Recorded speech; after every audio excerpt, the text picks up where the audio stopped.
Mitchell has his head up, takes the feet. Oh, my! Donovan! Get that weak stuff out of here!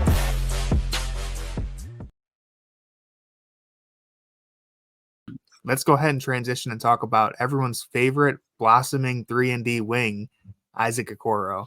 Now, I'm kind of joking a little bit. I don't think he's officially become the 3-and-D wing, but he has had a great season. Corey, I'll give you a potential victory lap. If you remember when we did our hot takes at the start of the year, one of your hot takes was that Okoro would play so good the Cavs wouldn't be able to afford him in the summer. I'm not sure we've officially reached that point, but it's heating up a little bit. What have you seen from Okoro?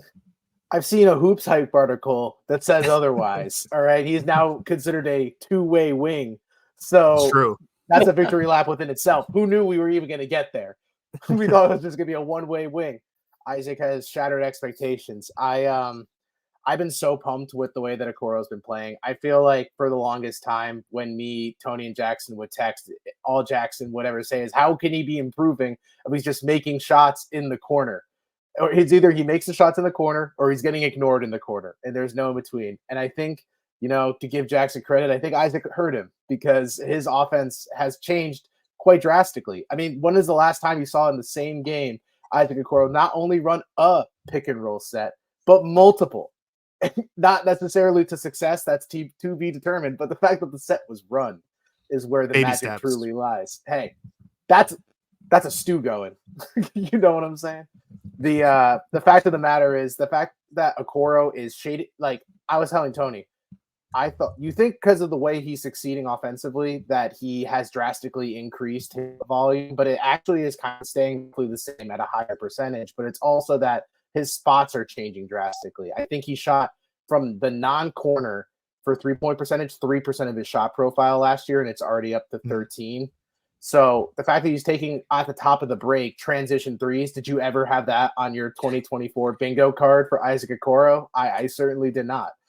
And the way that the team has more confidence in him, I just don't feel like there can be a way in which he'll be played out so early of a playoff series as time goes on, not only ignoring the all defensive campaign he's putting on, because obviously that's highly valuable in a defensive playoff series, but the fact that offensively he just is moving without second guessing every single action he does has unlocked an aggressive version of Okoro that infinitely makes him a better player, because there is some threat out there besides if he's hitting shots. I guess I have to pay attention to it. Man, I can't believe I'm in the presence of two other Okoro believers. I've never felt so welcomed in my life. It's such a relief after doing most of these episodes with Jackson.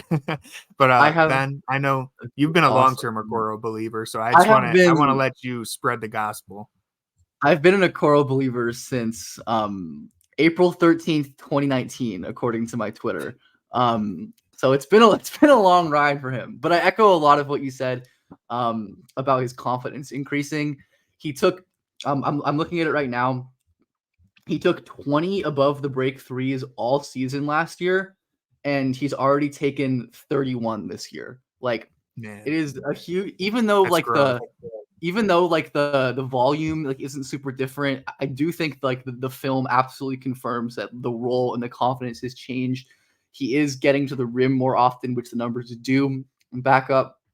And Okoro playing with confidence as a driver is just as, if not more important to me than the shooting. Because he's quietly been a good shooter basically his whole career. He's been 35+% since his sophomore year.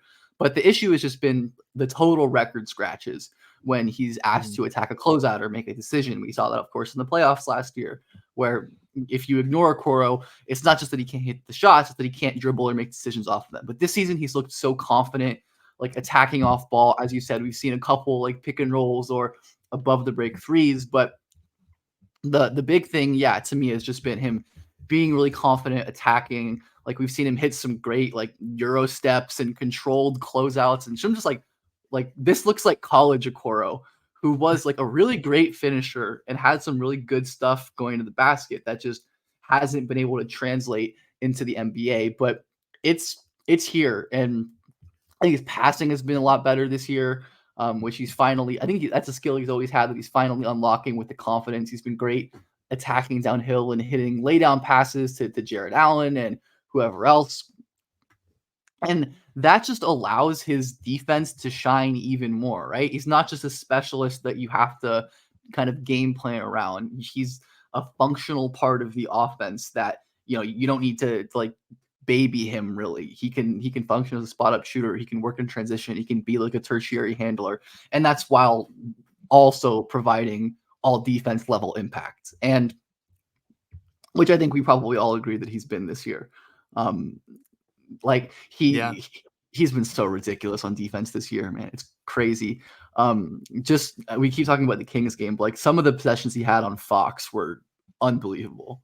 Like he's been so incredible on defense. I've unbelievable. The dunker spot shouted out these two stats that I'm just going to steal from them. Okoro is allowing the second fewest points per possession on dribble handoffs, defending dribble handoffs. And he's the 12th best defender in pick and roll this season for a minimum of a certain amount of possessions. I don't remember exactly what they said, but Okoro has just been unbelievable on defense. Every metric, I hope he gets the all defense nod. I wouldn't be like super upset if he didn't because there's just so many great wing defenders. But I hope defense he gets is also such like a reputation based award. Like as much as any other like award or accolade set, it's just like what do people think of you as a defender, or what they thought of you in the past? But I mean, I think I don't know, like outside of like Herb Jones, who I think has been like phenomenal this year. Like Okoro, like you can make the case for him being as good as any other wing defender in the league. Like I think he's up there with like OG Anunoby and Jaden McDaniels and all those guys with the way that he's just suffocated players on the ball. One of the best players in the whole league guarding around screens and dribble handoffs, like that number that I didn't know of, but absolutely like confirms with the eye test.